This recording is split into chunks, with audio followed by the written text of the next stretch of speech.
పట్టించి ఈ ప్రభుత్వం మీద బురద జల్లే ప్రయత్నం చేస్తే తిప్పికొట్టే శక్తి నల్గొండ జిల్లా రైతాంగానికి లేదా అని నేను అడుగుతున్నా.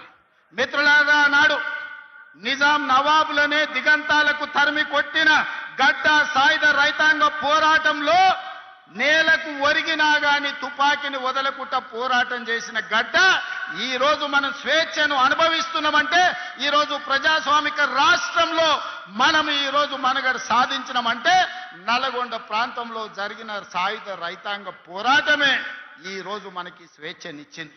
ఆనాటి సాయుధ రైతాంగ పోరాటాన్ని నిర్మించిన నల్గొండ జిల్లా ఈ రోజు చైతన్యం కోల్పోయింది అనుకుంటున్నారా, లేకపోతే నల్గొండ జిల్లాకు కావాల్సిన ప్రాజెక్టులను సాధించుకోలేరు అనుకుంటున్నారా గత పాలకులు అని చెప్పి నేను సందర్భంగా అడగదలుచుకున్నాను. మిత్రులారా, 10 సంవత్సరాలు 20 లక్షల కోట్లు వాళ్ళ దగ్గరకు వచ్చినాయి.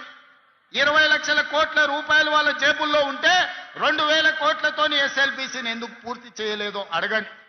ఇవాళ ఈ ప్రాంతంలో ఉన్న సాగునీటి ప్రాజెక్టులు ధర్మారెడ్డి కాలువ కావచ్చు, పిలాయపల్లి కాలువ కావచ్చు, లేకపోతే గంధమల్ల కావచ్చు, ఏ ఒక్క ప్రాజెక్టు కూడా పూర్తి కాలేదు. 10 ఏళ్లలో ఇవాళ మనం పూర్తి చెయ్యాలి అనుకుంటే కాళ్ళల్లో కట్టెబెట్టి కింద పడేయాలని చూస్తూ, ఇవాళ మీకు ఎందుకు మెడికల్ కాలేజ్ కట్టలేదు?